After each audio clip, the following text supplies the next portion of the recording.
students, as you know that power system is one of the major subjects of the electrical engineering.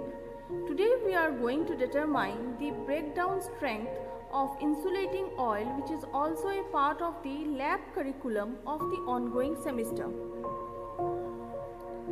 The term dielectric strength means for a pure electrically insulating material the maximum electric field that the material can withstand without undergoing electrical breakdown and becoming electrically conductive.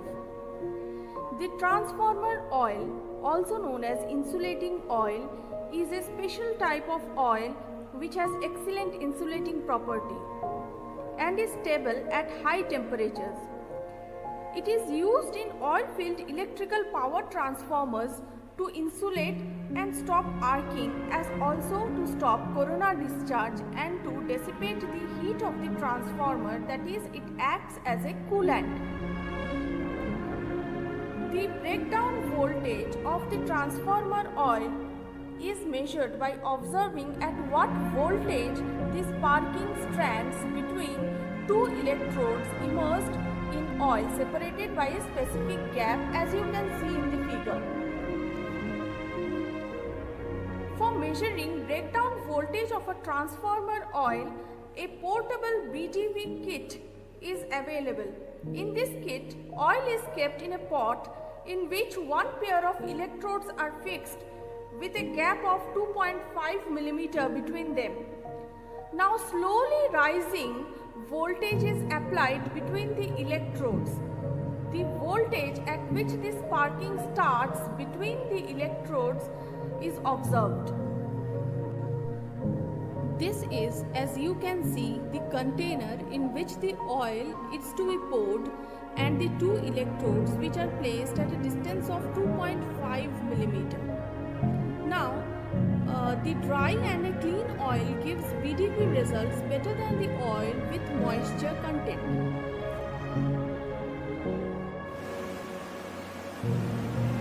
So this is a BDV kit and these are the required arrangements on the BDV kit. So first and foremost we have to switch on the main. Right. Then we have to put HT on. Right. Then after putting the HT on, the mains is on, right? And now we have to increase the voltage slowly and keep an eye on this meter.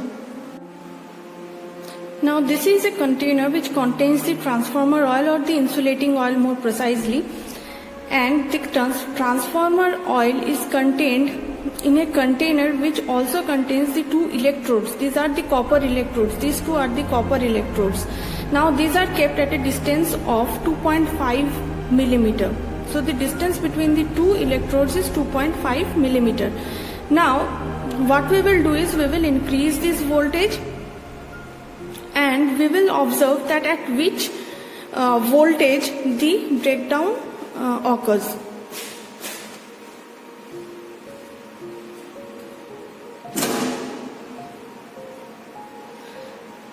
Now we are putting on the mains,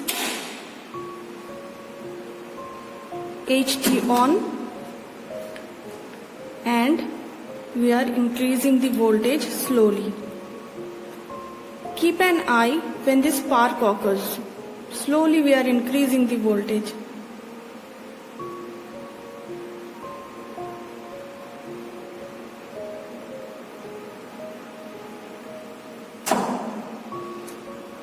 Now the breakdown has occurred. Now we will press the memory switch to see at which voltage the breakdown has occurred. See, it has occurred at 20 kV.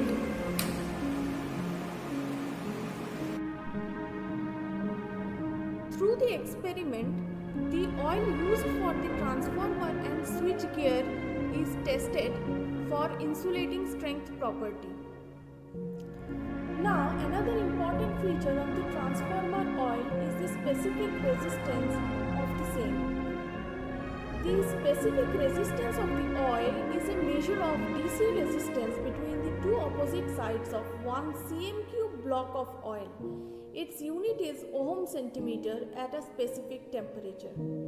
With increasing temperature, the resistance of oil decreases rapidly.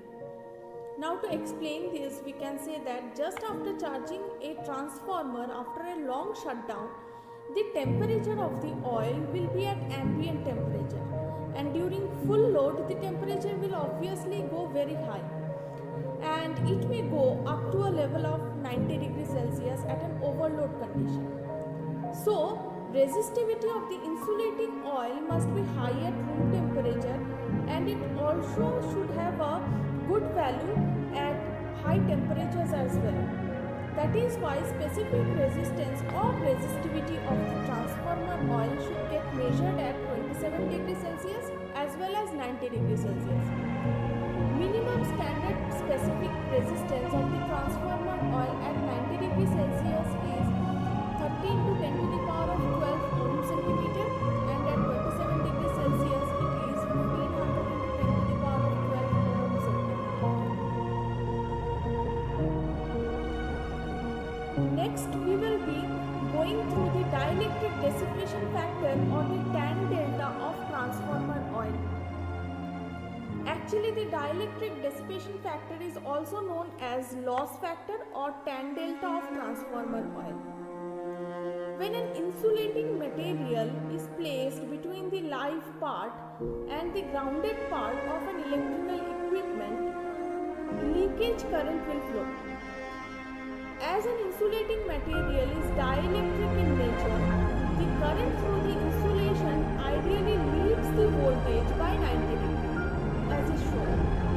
Here voltage means the instantaneous voltage obviously between the live part and the ground of the equipment. But in reality, no insulating material are perfect dielectric in nature.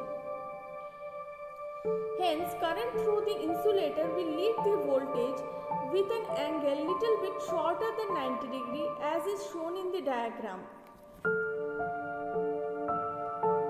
Tangent of the angle by which it is short of 90 degree is called dielectric dissipation factor or simply tan delta of transformer.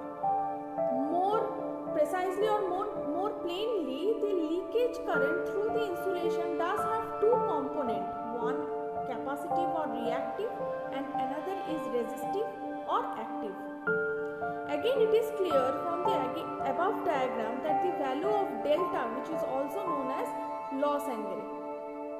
If the loss angle is small, then the resistive component of the current IR is small, which indicates a high resistive property of the insulating material. High resistive insulation is a good insulator. Hence, it is desirable to have loss angle as small as possible. So, we should try to keep the value of tan delta as small as possible. The high value of tan delta is an indication of the presence of contaminants in the transformer oil.